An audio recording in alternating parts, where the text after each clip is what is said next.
There we go. Yes, I'm going to be talking today about Explain, which is PostgreSQL's primary tool for query execution, query planning and execution analysis.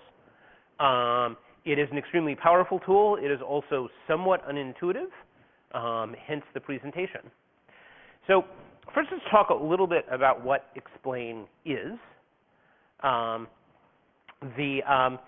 Explain tells you a number of things about your queries. It tells you what the query planner planned on doing, how it planned on executing the query, and then gives you some statistics, depending on what mode you do it in, some statistics on what data it expected and what data it got, and can often tell you which step in the query took the longest.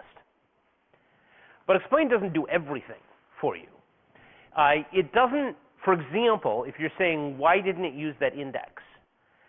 That's not something you can get out of the Explain plan. Sometimes you can infer it from the Explain plan, but you can't get it out of the Explain plan. It doesn't tell you how to rewrite your queries to make them faster. And it doesn't say anything about other factors that may make the query slow.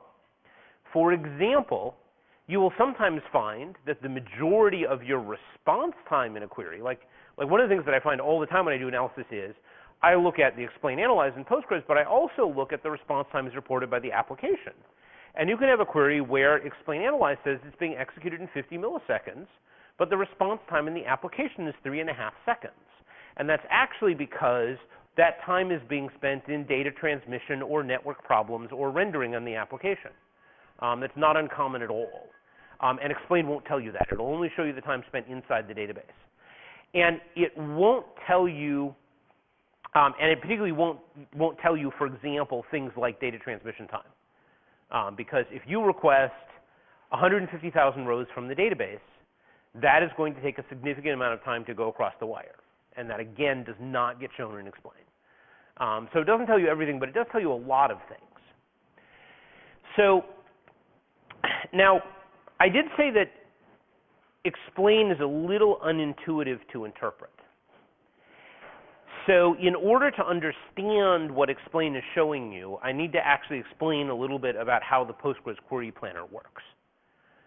Because how the Explain output appears is really tied to how the query planner works.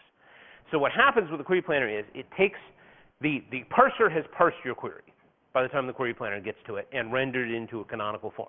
And so the query planner breaks that down into individual atomic units of work that are called nodes, appropriately enough. And then the query planner comes up with every possible different way it could execute each one of those nodes. And then it chains those nodes together, and that will involve some discarding possible execution plans because they can't be chained together. And then it will take those chains and estimate a cost of executing that particular chain, and whichever one has the lowest cost is the one it'll pick, and that's the one that it'll display to you. I'm told, this was before my time, this is back at UC Berkeley, that our query planner was originally written in Lisp. If you look at the code, you can kind of believe it. It's very recursive and uses a lot of lists of things.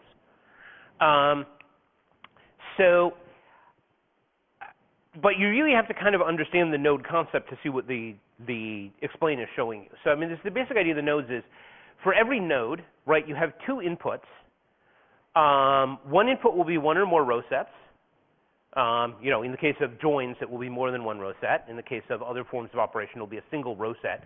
And a row set is a synthetic set of data that might be a table, and it might be data coming from another query node.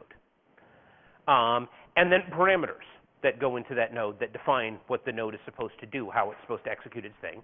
And then what will come out of it is another row set. And that's what the query planner is showing you. So for example, if you had a sort node, right? You're doing a sort on a column, right? So what's going to go into that is some scan rows, and then a list of sort columns and how you want to sort on them, or sort expressions. And then what's going to come out of that is a sorted row set. And that's going to be the text that Explain gives you. Now, I've also mentioned here several times the term cost. So Postgres has what's known in the database world as a cost-based optimizer. As in, we try to estimate the cost which is generally sort of an estimation of time, because that's what people care the most about is response time, right? It's generally sort of an estimation of time that it's going to take to execute the query, and pick, again, the plan with the lowest cost, right? Because everything else being equal, you want the query plan that's going to give the shortest response time. But it's important to understand that these cost units are completely relative. They are not meant to represent anything external to the query planner itself. As a matter of fact, costs between different queries are not even necessarily corresponding. Like, you can pretty much guarantee that a query that has a cost of 10 million is going to take longer to execute than a query that has a cost of 1,000. But two completely different queries, one that has a cost of 1 million and one that has a cost of 1.5 million, you can't make any assumption of which one is actually going to execute faster. The only thing that cost is supposed to be comparable to is that for the same query, the higher costing plan should execute slower. And then in cases when it doesn't, those are cases where we want to tweak the query planner, the statistics, or other information in order to make the costing correspond better with reality. Now, that being said, Postgres has this parameter called sec page cost, short for sequential page cost, that people do like to manipulate in order to try to get that cost number to correspond more closely to, say, milliseconds of execution. But it's still an estimate, and it's still not scalably comparable. So you can only get extremely approximate that way. I regard that as a waste of time, because you're trying to actually make one thing represent another that it doesn't. So let's actually look at some of that. So here we have a very simple query with a very simple query plan, right? These are all out of my sort of fake public library database called libdata that I have on several projects on my GitHub. And we're doing it very simple, right? We're looking up a patron by their indexed library card number. And Postgres is going to implement it in a really simple way. It's going to look on the primary key index, and it's going to retrieve our one row. So now, one of the things, the most important thing, like the very first time you jump on Postgres IRC, and you say this query is slow, and you post an explain plan, the first response you're going to get, how many people have done this? What's the first response you get when you do that? The first response you get is, please run an explain analyze. Because here's the thing. Explain by itself shows you what the query planner planned to do. Explain analyze shows you how it came out. That is, I expected to retrieve 1,000 rows from this, but I actually retrieved 10,000 rows. I expected this to cost X, and this is how much time it took. So explain analyze actually shows you that. Now, it's important to know that explain analyze does actually run the query, because without running the query, we can't find these things out. That's critically important if you're trying to analyze a write query of some kind, like an update or insert or whatever. It will actually do the update or insert. Explain analyze will. Explain will not. Explain analyze will actually do the update or insert. So if you're going to do that, it's important to do it inside a transaction so you can roll it back. Give me just a sec.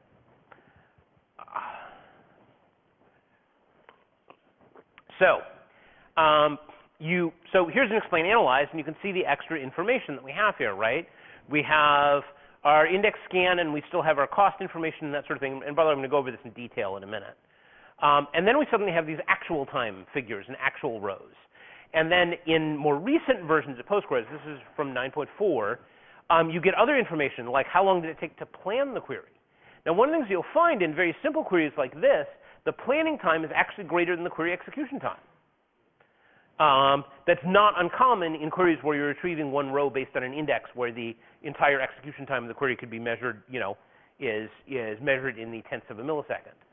And right here we see this. Actually, it took us more than twice as long to plan the query as it did to execute it. So you get a lot of good information that way. Now, you pretty much always want to run explain analyze, because explain by itself, you're going to get what the query planner considers the most reasonable plan.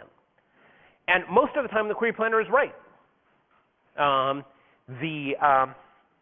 one of the big cursors from a Postgres development standpoint, one of the big problems with the query planner is that it is right so often, because it makes us very reluctant to mess with it.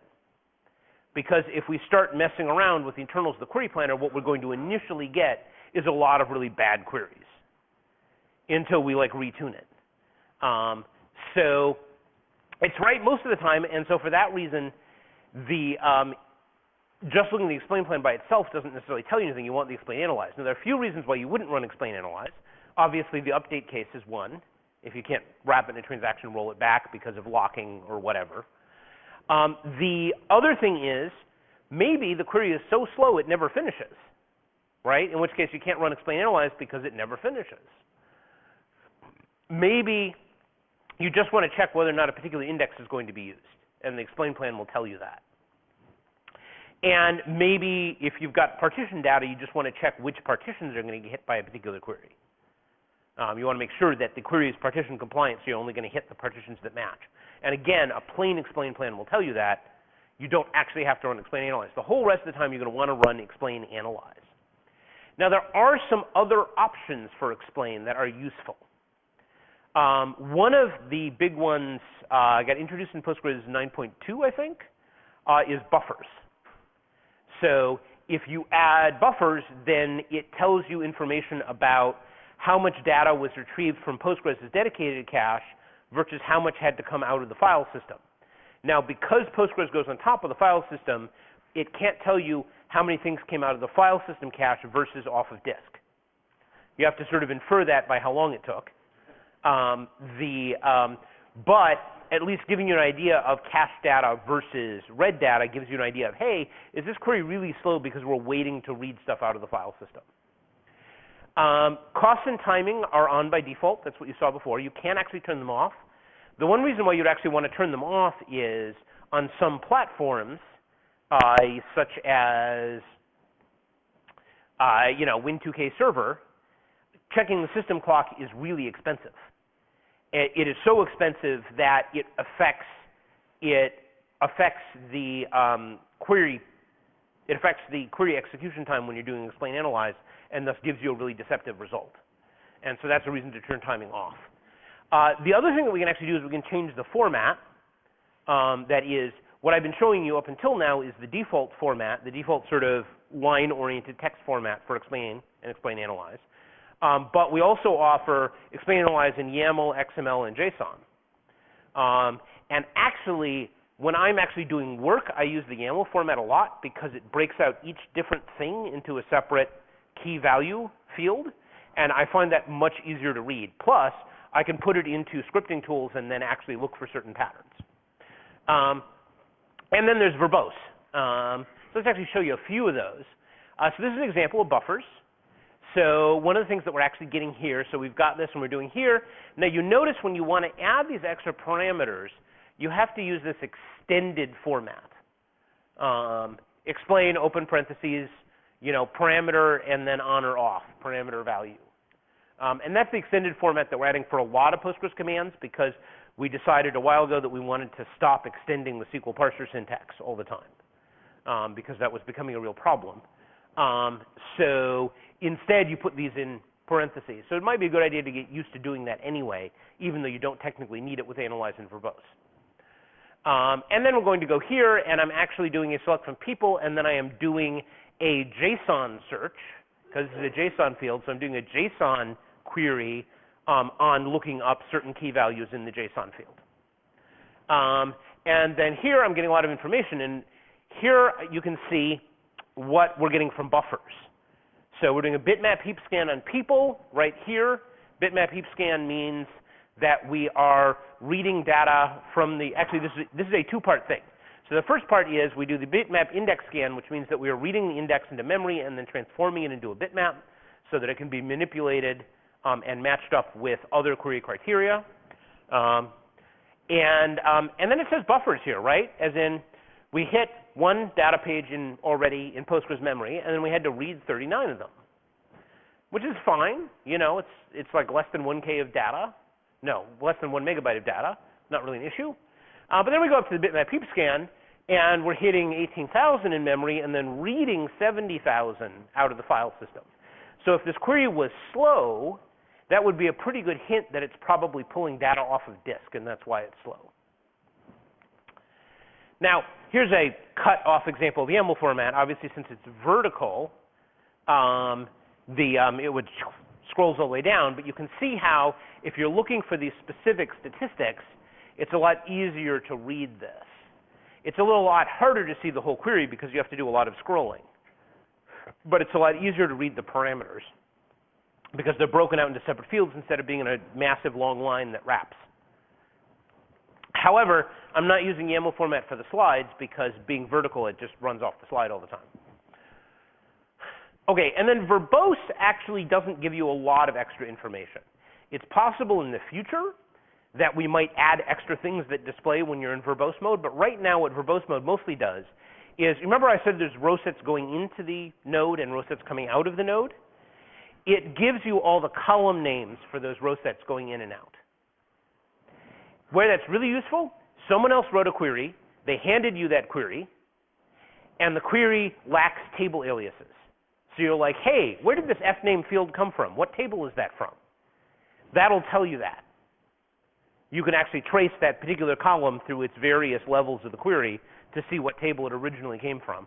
So you can see where it's missing an index, for example. As well as that, obviously, it is verbose, so be prepared for lots of output, but it's useful that way. So here we can see actually, here's all of our output, all the output columns from each level of the query.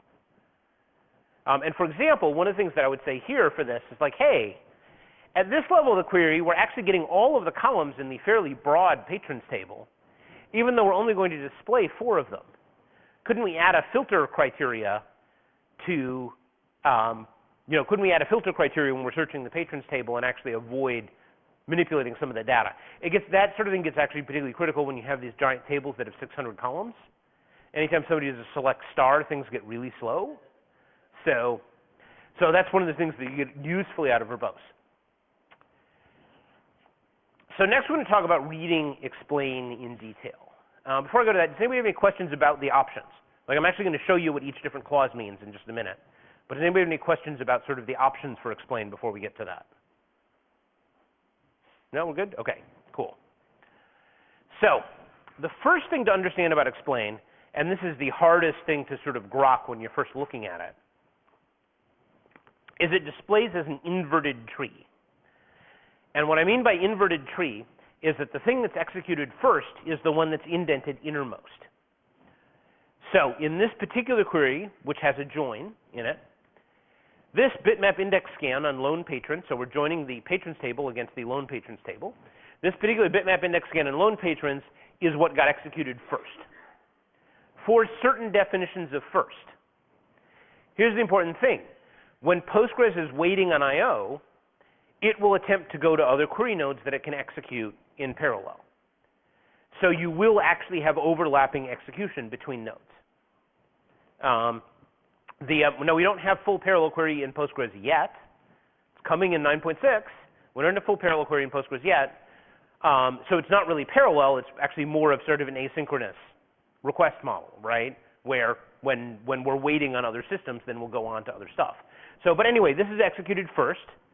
And then second, we have a heap scan on loans and an index scan on patrons that's being executed second. And again, like I said, we're going to have some I/O going on there. Because we have some I/O going on there, those two things will probably be executed more or less concurrently. I mean, it's context switching by the particular processor, but it's more or less concurrent. And then when those get executed, that all gets passed up to the join, which is the nested loop join right here. And that gets executed last. So we have first, second, third. So that makes it hard to read because, first of all, you have to understand that the innermost thing is getting executed first. And the innermost thing may not be on the bottom. Sometimes we have other stuff on the bottom, and you'll see some hairier queries, so that's an example. And the things that line up margin-wise are executed more or less concurrently. So now let's actually look at what's in those lines of explain. So here's one line of explain for an index scan on patron's P key, right? Patron's primary key. So we've got the index scan right here. So the first part of it just tells us what is the operation we are performing in this node. So it is an index scan node. Those first, 2 words tell us what kind of a node it is. It's an index scan node. And then the rest of it will be some sort of a text phrase telling us what were the operational parameters of that index scan node, right? As in, an index scan node, what index are we using? We're using the patron's P key index. What relation are we scanning? We're scanning patrons. Now, depending on what kind of node it is, that text string is going to be structured completely differently, because if we were doing a join node, the information that we need is completely different from an index scan node, right? Then the second thing here is we're going to get some cost information. So one of the things that people always mistake is they say, hey, why is this cost thing 2 numbers? Why is this a range here? What does that mean? Does that mean the cost is somewhere between these 2 numbers? Well, what actually we're showing you here is this number is the estimated startup cost. That is, what is going to be the cost of launching this node at all? In the case of an index scan, what is the cost to get the first row from the index? And then the other cost is, what is the estimated total cost for executing this? So it's the second one you're generally concerned about. And then the next thing that we'll actually estimate for you is how many rows do we expect to return, right? And and what's the estimated width? And I'll talk a little bit about those, more in a second. We've got, first of all, we're expecting a startup cost of 0.28, final cost of 2.5, and again, these are arbitrary units. Estimated to return 1 row. That row is estimated to be approximately 24 bytes wide. That width becomes important if it's a really high number. Otherwise, you can pretty much ignore it. But if you're returning a whole lot of rows, or the rows are really wide, then just the sheer memory manipulation of moving those rows around takes a significant amount of time. Now the other thing important to know about these costs is that the costs accumulate upwards in the query plan. So here is our first query node, and it actually has a startup cost of 0, which probably means it's just a straight-up table scan, which has no startup cost, right? We've got a startup cost of 0, final cost of 1.5. And then that accumulates up to the other nodes where we have, and you notice here, the startup cost on that is equal to the final cost on this. It's not a coincidence. It's because what Postgres is telling us is it can't actually start this step until that step is done. It needs the data from this one in order to do that one. Whereas this one, it does not need the data for the other one, and hence the lower startup cost. And then this one, again, has an even higher, but you notice it's actually starting potentially starting before any of these are finished. You'll often see that pattern when we're doing a scan or a join or whatever, and then stuff is going to a sort. Well, as the rows come in from the other node, if there is processor time available, Postgres will start sorting them. So, and then this is our sort of final estimated cost for the query. So now if you're doing explain analyze, you're going to get an actual line as well. And so the actual line has some other stuff. We once again, this time, instead of having a cost, which is arbitrary units, we have a time in milliseconds. So this is very fast, 0.015 milliseconds. Now, in this case, in the time, what we're generally showing is from the row set coming out of the node, what was the time to return the first row versus the time to return the last row, which is similar to startup cost, but not exactly the same. For this, again, is how many rows did you actually return? And then you've got this loops thing. So the reason why the loops is important is that there are certain things that Postgres will do, such as nested loop joins and CTE scans. We'll be defining this in a minute, where it might actually execute that same node multiple times in a loop. So the thing is, if you read this line, what you're learning is that executing that node took a total of 0.015 milliseconds, right? But in this line, we actually executed that particular node 1,258 times. So this time is the amount of time for one average execution of the loop. So the actual amount of time taken by this node is 0.015 times 1,258. It's one of those things that trips people up when they look at it. And this number of rows is the average number of rows returned from each execution of the loop. So the loop thing trips people up all the time because they look at it and they go, wait, why does this node start only seconds after this other node is finished? This other node is finished after 1 millisecond, and this one only starts after 2 seconds. What's going on? Well, that node was a loop. It actually executed 10,000 times, and it took 2 seconds to do that. Now, the other thing that you'll get in certain kinds of nodes, such as scans or joins or other things, is that you will get some conditions. For example, in an index scan, you'll often get filter conditions on the index, right? As in, hey, we're looking for this particular card number on the index. And so that gives you some extra information about what's going on, particularly useful if, for example, you're saying, hey, why didn't we use an index for this? Well, look at the filter conditions, see if the filter conditions correspond to any index you have. If the answer is no, then you already know how to fix that query. So I've thrown around the names of a lot of, well, actually, let me stop. We take questions real briefly, so we actually have gone over the little parts. Anybody have questions on the individual little clauses before we go on to node types?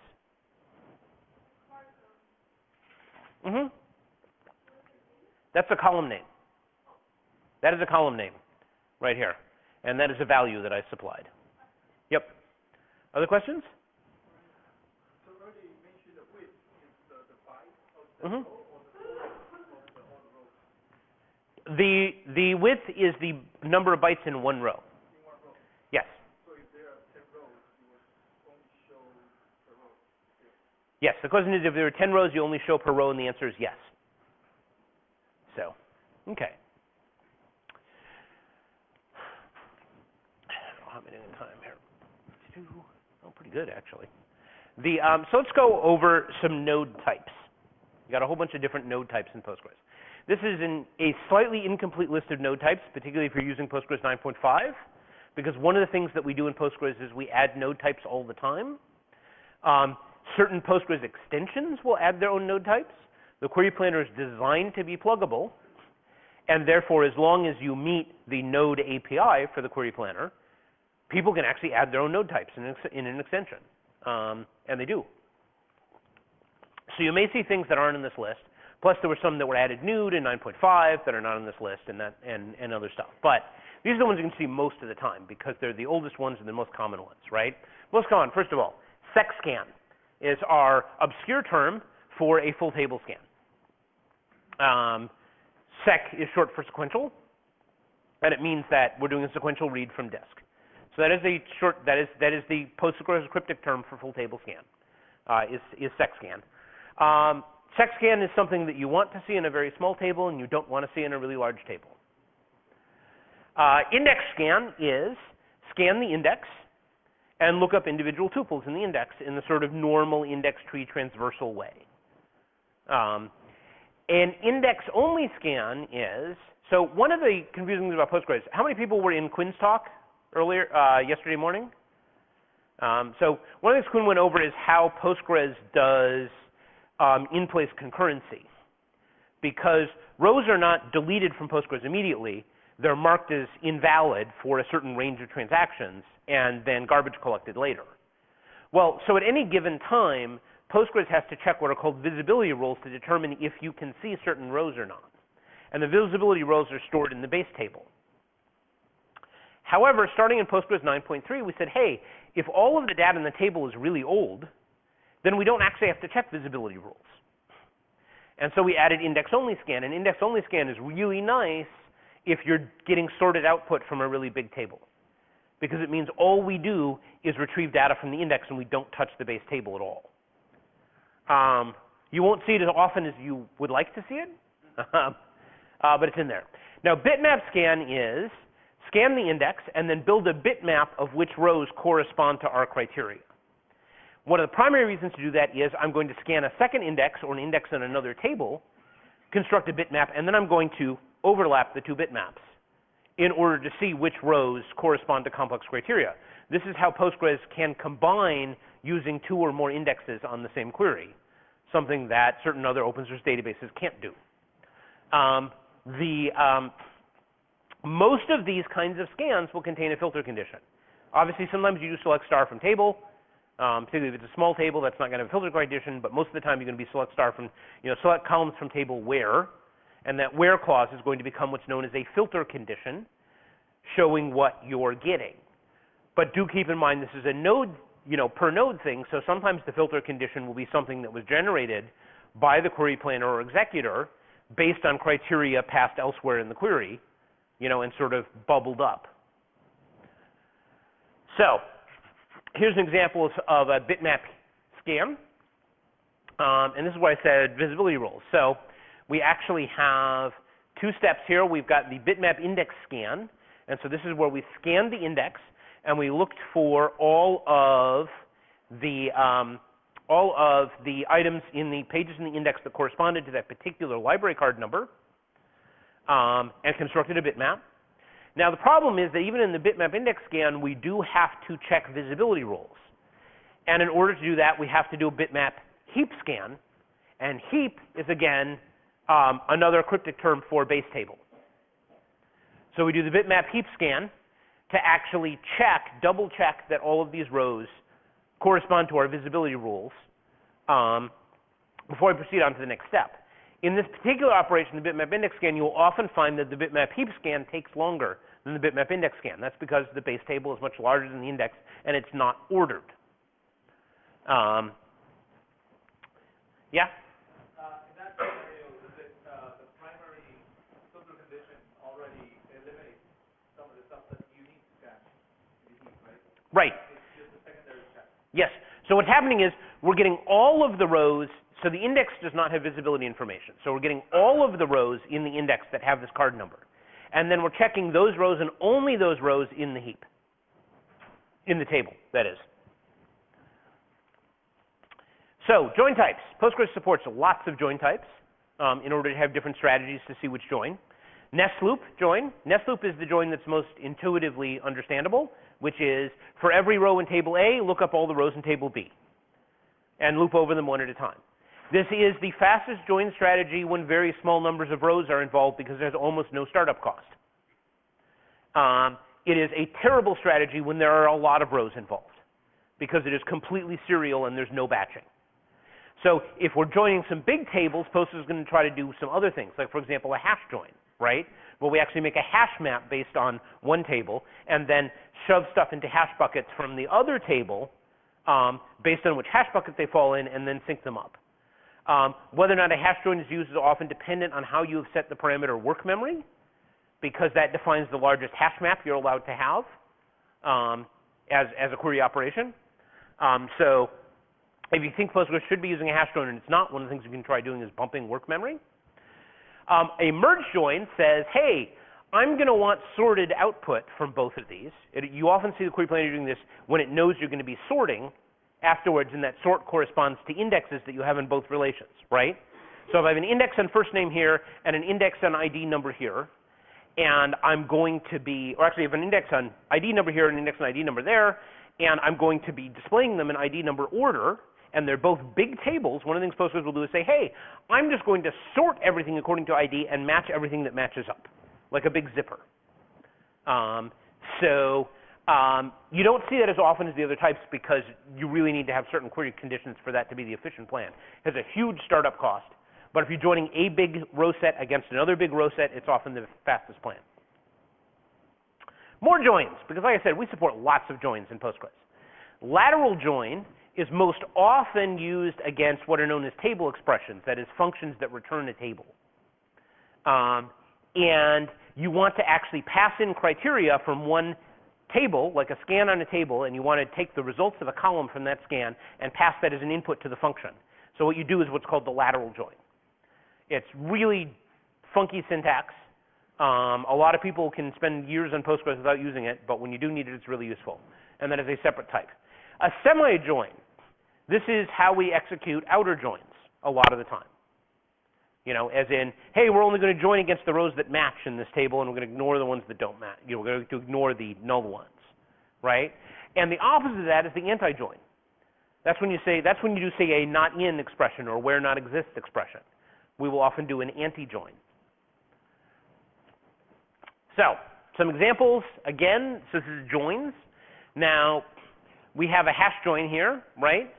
And one of the things I mentioned, there are the conditions. So, in a join, the condition is you're going to find the matching conditions between the two tables or relations or synthetic row sets or query clauses that you're joining, right? So in this case, we're matching the STL source ID against the source.id in the other table.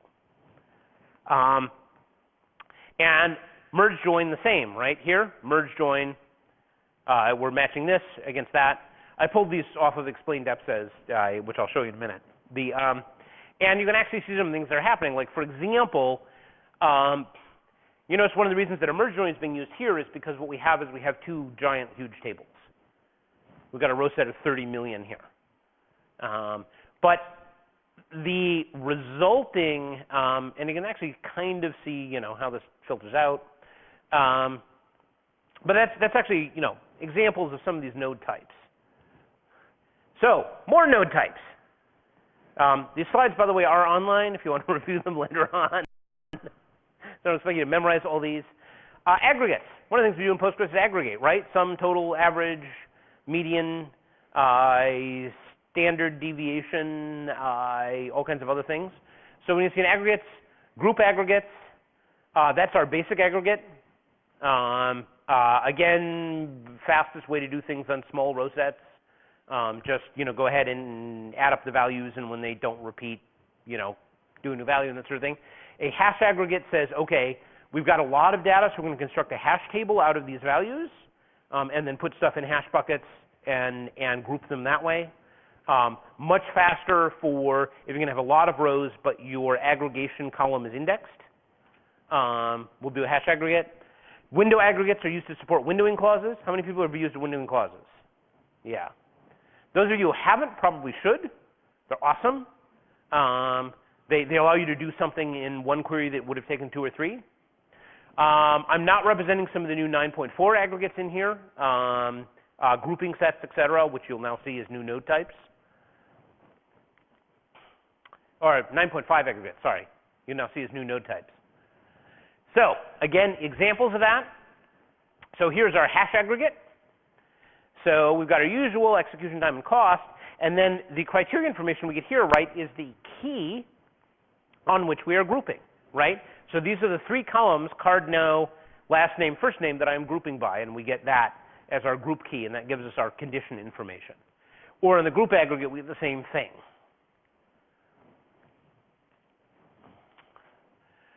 Other operations that you'll see expressed as nodes, although they don't correspond to other things. Occasionally you'll see a unique. It's a lot less common now that we have other ways to deal with returning a unique row set that are less expensive, but occasionally you will as a way of deduplicating rows. And the primary things that'll produce this is select distinct and union as opposed to union all. And by the way, that's a query tip for you. If you're doing a union query and you don't have a good reason to deduplicate, then use union all because it is much less expensive to execute. The deduplication is expensive. But most of the time you won't see unique because Postgres will do something like a hash aggregate instead in order to implement this under the hood. A sort should be obvious, right? We're going to have a sort. Limit, if you're using limit or offset, that's the node you'll see is the limit node. Other operations, CTE scan, that's with clauses. So if you have a with clause and then you have another query portion that is querying that with clause, you'll see a CTE scan node. That's our reference to the with clause. Subquery scan is the same only for subqueries. And this is usually in cases where the results of the subquery can't be folded into the main query. We try to do that whenever possible. Because the thing that Postgres can do the fastest in terms of corresponding row sets is some kind of join. So one of the things that the query rewriter tries to do all the time is come up with a way of how can I turn this into a join. So if you're seeing something like a subquery scan, it's because Postgres couldn't figure out how to turn it into a join. Materialize. That's actually our most expensive sort of subquery or with clause, which says, hey, in order to actually execute this subclause, I had to actually turn it into a built, constructed complete row set in memory, which is expensive. And that's what materialize means. So if you're seeing a materialize step in your query, that can be a reason why it's slow. And then an append, and that's for like union all and partitionings and other things where we're appending row sets to each other vertically. So CTE scan example, we're going to have all kinds of things, CTE scan, and it's going to have this, and it'll refer to here's the name of the with clause, toe tab, and then there'll be a filter outside the CTE scan. And in recent versions of Postgres, you'll get this tremendously useful rows removed by filter. Because that rows removed by filter is actually the majority of the rows that were returned. You start saying, hey, is there some way I could push that criteria down inside the with clause so that I'm not doing all this expensive filtering? So, having done all of that analysis, actually I can take like 1 minute of questions on the node types before we start looking at why is my query slow. Any questions? Yeah?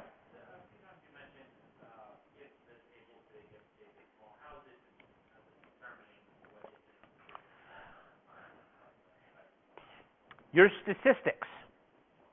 Postgres keeps statistics on, I think I talk about this in why is my query slow, actually. So let's actually see. I think I talk about this in why is my query slow. If not, I will revisit it. So why is my query slow? So one of the things that you may have seen, you've noticed the background of my title slides here. Well, that background is this wonderfully useful tool maintained by Hubert out of Poland called explain.depsys.com. And what this tool allows, it's an online website in PHP that lets you paste in a query text, and it will kind of parse it out, and it will attempt to actually find certain things about your query that are common patterns for why it's slow, like a huge difference in the estimated number of rows returned versus the actual number of rows returned. It'll also tell you which step took the most time, right? Because one of the problems is, remember I said those costs and the times cascade upwards? Well, so it can take you a fair amount of math to figure out how long did this step actually take independent of the other steps. And so this will do that math for you.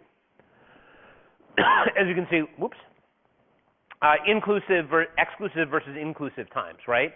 So in this particular query, hey, this bitmap index scan is where I'm spending most of my time. And explain.depsys.com has highlighted that for me. So tremendously useful tool. Do keep in mind that it is somebody's public web thing. So if you have, data restrictions, you work at a HIPAA compliant, PCI compliant company, et cetera, you might want to pull down his source code for this and run it internally instead. He actually does have a button there to obfuscate all your column names. Yeah?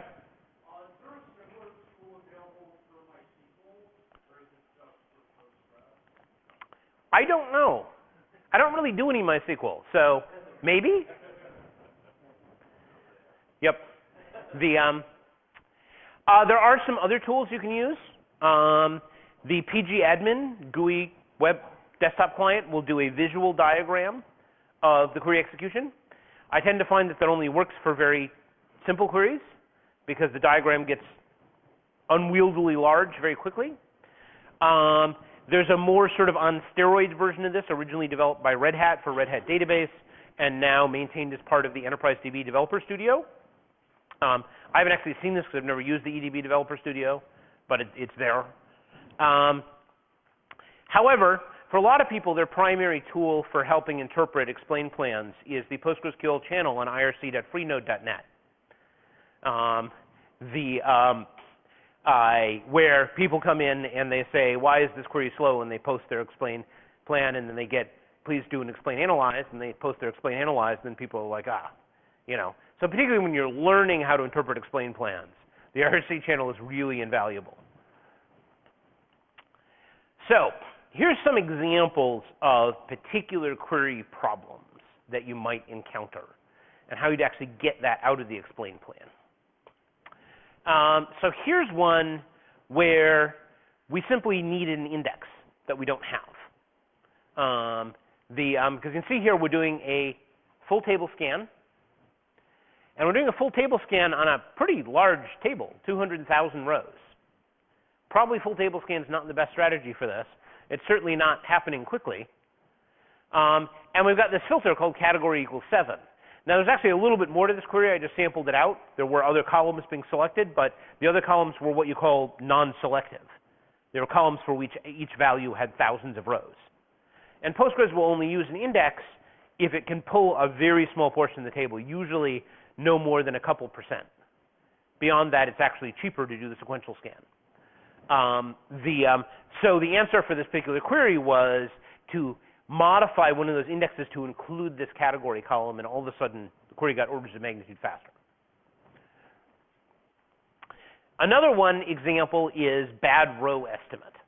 Now, I've actually futzed with the alignment here so that you can actually see this. And I didn't actually pick it out. So index scan and this sort of thing, and here's the cost. Here's the estimated number of rows returned from this. Here's the actual time, and here's the actual number of rows returned. Well, we're a couple orders of magnitude off. Now, these are estimates. I generally say anywhere within a factor of 5, that is 5 times as many to 1/5 as many, doesn't generally change the query plan. Sometimes it does when you're really close between two different cost estimates, but it doesn't generally. But things where you are 2 orders of magnitude off will change the query plan. And in this particular case, you know, if you're actually pulling 10% of the table, then an index scan is not the way to go. It's going to be slower than doing a sequential scan. So, and you can see where this estimate gets off. I'm trying to remember if I talk about statistics later. Anyway, we'll find out. Now, another one that you actually have here is I mentioned that loops thing, right? And this is where a lot of people miss the calculation, which is we're doing a nested loop query up here, and we're corresponding to 10,000 rows, which means that on this actual index scan that we're doing is we're actually looping over it, you know, almost 11,000 times. And that's what's actually consuming a lot of our time. That's why actually the end time for this is what it is. It's most of the time is being spent in that loop. And so you look for these things with very high numbers of loop values. Because usually there's a better way to do that. Now this is a complicated one, but it's really annoying because there isn't a good, easy way to fix it. So one of the things we implement in Postgres is this thing called abort early plans. And the way that an abort early plan works is, hey, you've asked for 100 rows from this table, and I don't have a good index to use, or I don't have, you know, or I'm joining against something else or whatever, but the criteria you've specified are very broad, and therefore, I think I can scan 1% of the table and get your 100 rows, and then I can quit. The problem is, if Postgres is wrong about how common your criteria are, or how well distributed they are, like say that your criteria are common, but all those rows are grouped somewhere down towards the end of the table, then it can end up scanning the whole table. So where you can actually see this here is, you notice this really weird circumstance. Look, the cost of this node is 9 million, and the cost of the node above it is only 2,600. Wait, I thought you said costs accumulate upwards. So the costs are accumulating upwards. Why is this cost this low? Well, the answer is Postgres is expecting to abort this join long before it finishes executing it. But if it's wrong, that can be a really slow query. And the reason why it's doing that here is if you look down a node and you say, hey, we've got this index scan backwards. So what happens is if you have an ascending index and then you ask for everything greater than x, we'll do an index scan backwards. And we expect that the index scan backwards, you see we've got this right here, 4.2 million rows on the index scan backwards. So Postgres is figuring that those index criteria apply to a lot of the table. But it's wrong. They apply to a much smaller slice of the table, which means you're going to have to scan a lot more of the table to find the 100 rows you were looking for. Now, I did say I would mention statistics. So the way that Postgres the way that the query planner figures all this stuff out is that we have tables of statistics kept in the Postgres system catalog about what's in all of your tables. And these statistics are asynchronously updated. However, they are samples, number one. They're based on sampling the table because we don't want to full table scan all tables every time we update the statistics. That would be prohibitively expensive. So number one, they're based on samples. And number two, we're then applying algorithmic rules to those samples. So we have a list of the most common values. We have some histograms of ranges. We have some information on how unique values are in the column and that sort of thing.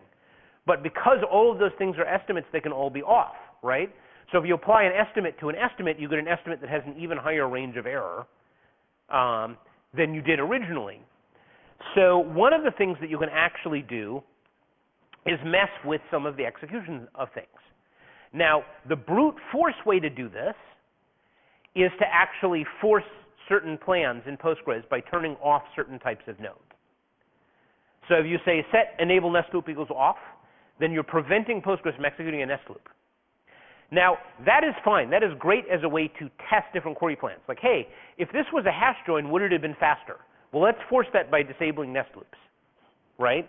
And then you can see, hey, no, a hash join was actually much, much slower. That's why the query planner picked it. It was right. So it's useful for testing. The mistake that people make is that they actually change these things in PostgreSQL.conf. Because here's the thing. If you do that in PostgreSQL.conf, you're not disabling nest loops for that one slow query. You're disabling nest loop for every query in the database, which means a bunch of queries that used to be fast will all of a sudden become slow. Don't do it. That's for troubleshooting queries only. Now, one of the things you can do that's more useful is I said that the statistics were based on sampling. You can increase both the default sample size and you can increase the sample size on specific columns. The default sample size is like 100 samples, which is very small if you're looking at a table that's got 50 million rows, right? So you can increase it up to 10,000 samples. Anywhere over about 500 to 1,000, I really recommend doing it on a per column basis, because if you're sampling, say, a large text column, that gets really large, and if you start bloating out the statistics table, then the statistics table itself gets slower, at which point all of your query planning gets slower. So you don't really want to do that, right? Do it on the columns that you frequently join on, for example. The other thing that you can do is that you can actually clobber the statistics in certain ways. Ndistinct is the estimation of how unique a column is. And because of, there's no such thing as a perfect algorithm for estimating ndistinct from a small sample. So sometimes Postgres is way off based on how it took the sample. And the thing is, it's not that hard for you to get a better estimate of ndistinct simply by doing a group by query one time. The ndistinct of tables that have been in use for a while doesn't tend to change much over time. And so you can overwrite it with a set statement. And then you go ahead and run the explain again to see if it actually changed the query plan. And in this case, for our abort early plan, it did change the query plan by changing some of the statistics and saying, hey, you know, this abort early plan is bad because, hey, there's a lot more rows than you think. By increasing the sample size, we changed the histogram, and Postgres suddenly realized that more rows would correspond to those criteria, and therefore the abort early plan was a bad idea. Or, sorry, less rows would, and therefore the abort early plan was a bad idea. So that's your sort of cycle. So that's your basics of explain. So we have about 5 minutes for questions. So do we have questions? Yes, yes you do. If you're doing any of these statistics things, you have to run an analyze statement, or it doesn't take effect until the next analyze. So either you run an analyze statement or you wait for auto-analyze to get around to it.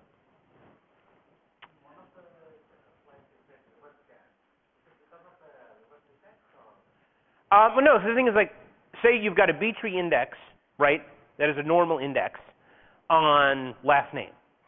Or a B-tree index actually on date added, right? And then you want to see everybody whose date added is after a certain date. Then it's going to do a reverse index scan, because that's a descending search, but the index scan is an ascending order. I'm not entirely clear on why reverse index scans are slower than forward index scans, It has something to do with the data structures that we use. They are actually a little bit slower. So for example, if you are searching on greater than that date column all the time, you probably want to remove that ascending index and replace it with a descending index, because it'll be just a little bit faster. More questions?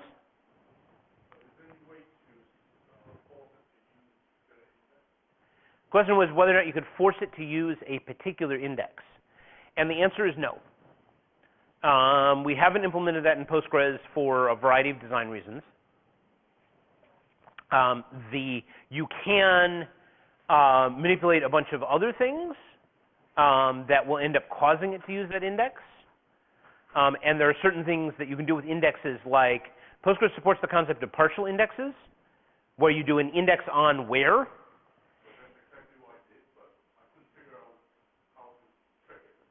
Yeah. It's generally better in that case to actually look at why is it not using that index in the first place. Often, if the index really would be the fastest way to do it, and it's not using it, there's a good reason why. Like, actually, your criteria don't match the index as well as you think. For example, one of the problems that you'll have in indexes on text columns is mismatched text encodings. So you're using actually a different collation in your client than the database, than the column was populated with, and therefore we can't use the index on the text column. Or you're using, say, a like or unanchored text search, and you're using a like criteria, and the text column wasn't built there's this criteria called text pattern ops that you can apply to an index on a text column that makes it support like, and otherwise it doesn't unless you're in C encoding. There's a bunch of little things like that will actually prevent Postgres from using a particular index, even when you think the index is applicable. And then sometimes the index is actually slower. In that case, it would be nice to be able to force it to use the index just as an experiment, but we don't currently have a way to do that.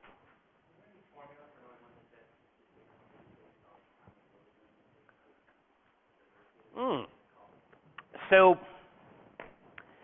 I did a tool a while ago, and I'm trying to remember where it is on GitHub, that actually looks through all of your tables, and then based on an estimate of how many rows it has in your tables, it takes all the columns that you've bothered to index, deciding that those are your important columns, because why would you have indexed them otherwise, and increases the statistics to a value based on a coefficient of that. I did that quite a while ago, though, and I don't remember where it is. Ping me later on, and I'll find it.